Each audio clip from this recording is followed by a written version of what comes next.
Most welcome to YouTube online classes. मैं doctor Ayush Kumar. आज मैं टेरिडोफाइट के एक टॉपिक है evolution of stele in pteridophyta, तो इस पर हम डिस्कस करेंगे। तो बेसिकली ये बेसिक फर्स्ट ईयर का सबसे इम्पोर्टेंट टॉपिक है। आज हम इसमें बात करते हैं कि स्टील का जो इवोल्यूशन हुआ, जो डेवलपमेंट हुआ, वो टेरिडोफाइट्स में किस लिए हुआ। अभी तक हमने देखा था एल्गी, फंजाई, ब्रायोफाइट्स में किसी प्रकार के जाइलम फ्लोएम का पाया जाना रिपोर्ट नहीं हुआ था, किसी तरीके का वेस्कुलर बंडल्स नहीं पाए जा रहे थे। तो देखा जाए टेरिडोफाइट्स पहले ऐसे प्लांट्स थे जिनमें जाइलम और फ्लोएम पाया गया था, इसलिए इनको वेस्कुलर क्रिप्टोगेम्स भी कहा गया। इनको इस तरीके से डिफाइन किया गया था, या स्टीलर क्रिप्टोगेम्स भी कहा गया था इनको, क्योंकि ऐसे पहले प्लांट थे लैंड पर जिनमें जाइलम और फ्लोएम पाए जाते थे। तो बेसिकली जाइलम और फ्लोएम का पाया जाना उसी तरीके से है जिस तरीके से हम देखते हैं कि ये स्टील मीन्स होता है कॉलम। जिस तरीके से हम मकानों में बनाते हैं, बीम बनाते हैं, तो देखते हैं सरिया को चारों तरफ से मोड़ते हैं, राउंडेड करते, उसके बीच में सीमेंट भरते हैं, उसके चारों तरफ और दूसरे मसाले भरते हैं, उस तरह क्या होता है, कॉलम खड़ा हो जाता है। तो इस तरीके के जो स्ट्रक्चर्स होते हैं क्या कहते हैं, कॉलम। तो कॉलम लाइक स्ट्रक्चर में जाइलम और फ्लोएम अरेंज रहते हैं, जिसे हम स्टील कहते हैं। तो उसमें क्या होता है कि सबसे पहले जाइलम होता है, उसके चारों तरफ फ्लोएम होता है, उसके बाद पेरिसाइकिल होती है, और पेरिसाइकिल के बाद एंडोडर्मिस होती है। जैसे बात करें यहाँ पर, सबसे पहले हमारा आएगा जाइलम, फ्लोएम, पेरिसाइकिल और एंडोडर्मिस। तो इस तरीके से एक रिंग का स्ट्रक्चर होता है, तो एक कॉलम लाइक स्ट्रक्चर डेवलप हो जाता है जिसे हम कहते हैं स्टील। अब जो कॉलम लाइक स्ट्रक्चर है उससे प्लांट क्या करता है, प्लांट को सीधा खड़ा करने में करते हैं, हेल्प करते हैं। प्लांट के अंदर जो हमारे जाइलम और फ्लोएम पाए जा रहे हैं, ये वाटर का और फूड मटेरियल को डिस्ट्रीब्यूशन में, ऑब्जर्वेशन में, ट्रांसपोर्टेशन में सपोर्ट करते हैं। तो ये बहुत ही स्पेशल प्लांट है। तो टेरिडोफाइट्स में किस तरीके से इनका डेवलपमेंट हुआ, इस पर हम बात करते हैं।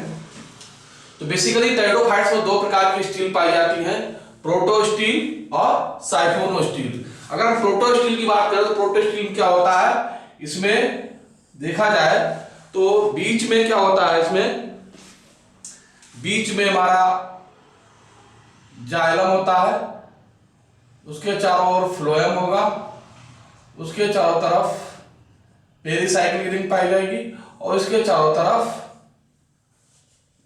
एंडोडर्मिस पाई जाएगी। तो इस तरीके से ये बन जाती है। इसके अंदर क्या होता है, पिथ अपसेट होती है, यही चारों रिंग होती है, एंडोडर्मिस, पेरिसाइकिल और फ्लोएम।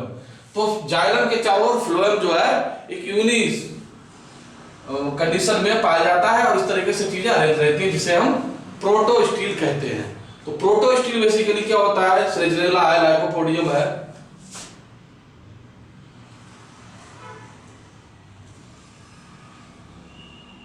लाइकोपोडियम में पाया जाता है। तो हम सबसे पहले बात करते हैं प्रोटो स्टील जो होता है, यानी कि प्रारंभिक स्टील, प्रिमिटिव स्टील। तो इस प्रकार की स्टील हम बता दें आपको, जो हमारा जीनस है रहीनिया, उसमें भी पाई जाती थी, और इसमें सिलेजेनला है, लाइकोपोडियम है, विभिन्न जीनस में, स्पीसीज में ये बेसिकली पाई जाती है। तो इसमें इसको तीन भागों में डिवाइड किया गया है, हैप्लोस्टील, एक्टोस्टील और क्लेप्टोस्टील और मिक्स प्रोटोस्टील। तो हम बात करते हैं हैप्लोस्टील। तो इस प्रकार की स्टील बेसिकली सिलेजेना और लाइकोपोडियम पाई जाती है।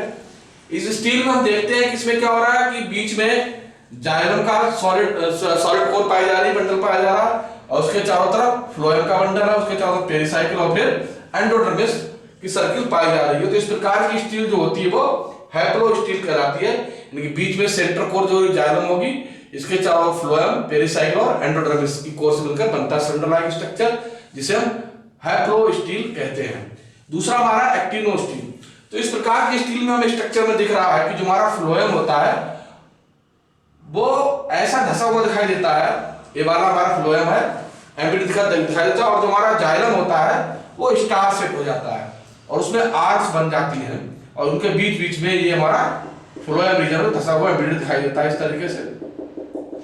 कि अब ये हुआ क्यों इस तरीके से, जैसे जैसे इवोल्यूशन हुआ, हमारा टेरिडोफाइट का इवोल्यूशन हुआ, खाना बनना अच्छा स्टार्ट हुआ, फोटोसिंथेसिस हुई, फूड मटेरियल ज्यादा होना, और फूड मटेरियल ज्यादा हुआ तो क्या हुआ कि जो फ्लोएम का काम था ज्यादा था, फ्लोएम ने ज्यादा प्रेशर डाला, उसकी वजह से उस प्रेशर की वजह से क्या हुआ, आर्क्स में डिवाइड हो गया, कि तो इसमें आर्च का फॉर्मेशन स्टार्ट हो गया, नॉच का फॉर्मेशन स्टार्ट हो गया और इसे स्टार शेप फ्लोएम बन गया। इसके चारों तरफ फ्लोएम ने कब्जा कर लिया, उसके चारों तरफ पेरिसाइकिल। उस तरीके से जो हमारी स्टील डेवलप हुई थी वो कहलाई एक्टिनो स्टील कहलाई। इसी तरीके से देखा जाए प्लेक्टो स्टील, नाम से पता चल रहा है।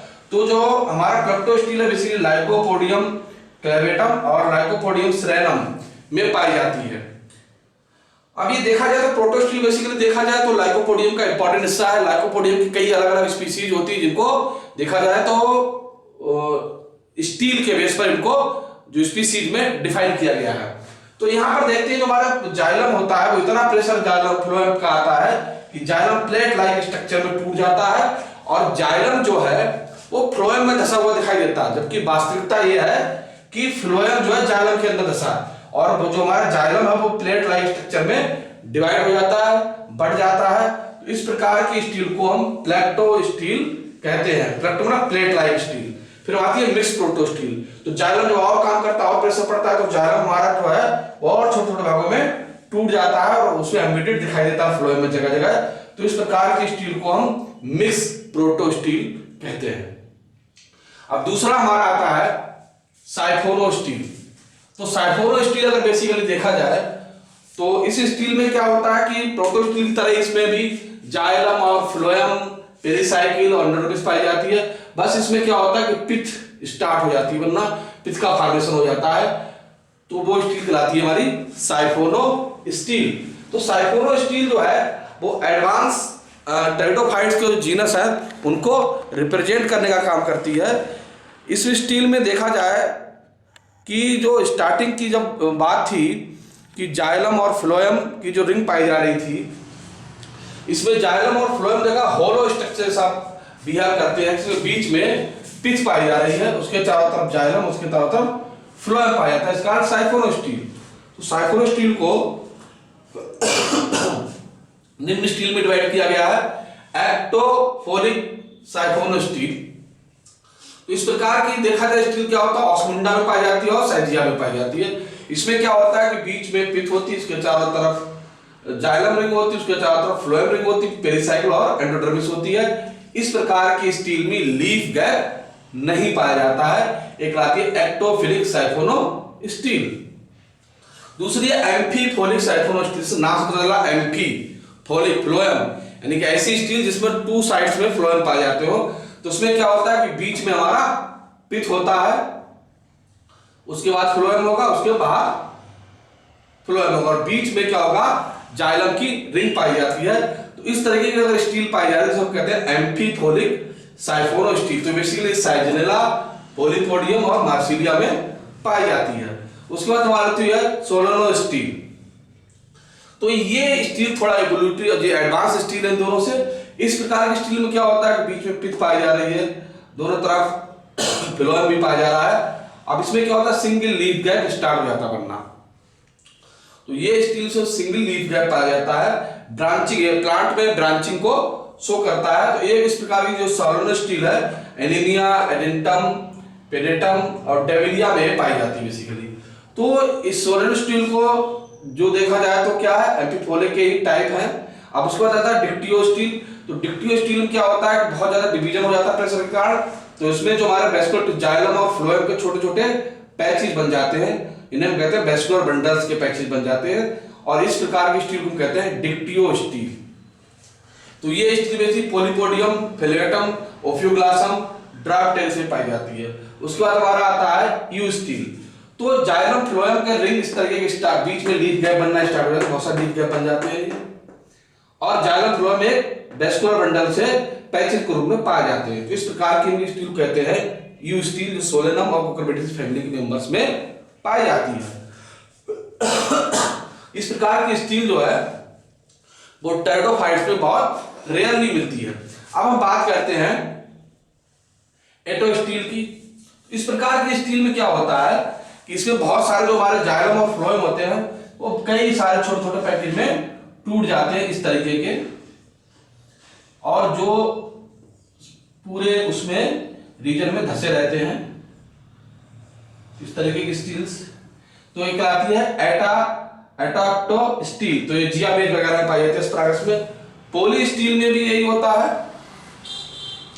इस तरह के पॉली स्टील होते हैं, कई सारे बेस्को बंडल्स पाए जाते हैं। फिर हमारा आता है पॉलीसाइक्लिक स्टील। तो पॉलीसाइक्लिक स्टील में क्या होता है, पिथ होती है,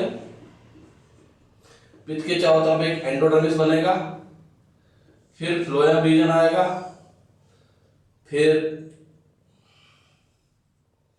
जाइलम रीजन होगा, फिर एक रिंग और बनेगी एंडोडर्मिस की, फिर फ्लोएम रीजन आएगा और उसमें, तो इस तरीके से देखा जाए 4 से 5 रिंग जो है वो एंडोडर्मिस की मिलेंगी और उनके बीच में ही फ्लोएम और जाइलम की रिंग्स पाई जाएंगी। तो इस प्रकार की जो स्टील पाई जाती है वो कहलाती है पॉलीसाइक्लिक स्टील। ये मोनोटोनिया और पेडिनेटा में पाई जाती है बेसिकली। तो इस तरीके से देखा जाए इनमें इवोल्यूशन का विकास हुआ। तो देखा जाए जो स्टील है वो प्लांट को सीधा होने में, ब्रांचिंग में और दूसरे कामों के लिए बहुत सपोर्ट करती है। बहुत इंपॉर्टेंट स्ट्रक्चर होता है प्लांट का जो टेरिडोफाइट्स में पाया जाता है। तो टेरिडोफाइट्स में देखा जाए कि ब्रायोफाइट्स का इवोल्यूशनरी स्ट्रक्चर था, इसी बेस पे एक पूरा का पूरा ग्रुप अलग हो गया। और बाद में देखा जाए कि जो हमारा टेरिडोफाइटा ग्रुप था वो स्टील के बेस पे अगर देखा जाए तो ब्रायोफाइटा और जिम्नोस्पर्म के बीच के लिंक है, ब्रिज का काम करता है। दोनों के बीच एक लिंक है, दोनों के बीच ब्रिज लिंक है इसका, जिससे पता चलता है कि इनके जो एंसेस्टर्स थे वो ब्रायोफाइट्स भी रहे थे और टेरिडोफाइट से जिम्नोस्पर्म का इवोल्यूशन हुआ। ये हमारा एक बहुत इंपॉर्टेंट है, एग्जाम्स में पूछ लिया जाता है कि हैप्लोस्टील किससे मिलती है या स्टील पूछ रहे, लाइकोपोडियम इस तरह के बहुत सारे ऑप्शन दे दिए, राइनिया, लाइकोपोडियम और दूसरे दे दिए, और हैप्लोस्टील का स्ट्रक्चर दे दिया क्या क्या इसमें होता है। तो हैप्लोस्टील में क्या क्या होता है देख बता सकते हैं। तो ये देखा जाए कि बेसिक लेवल से सबसे इंपॉर्टेंट टॉपिक है जो आता है।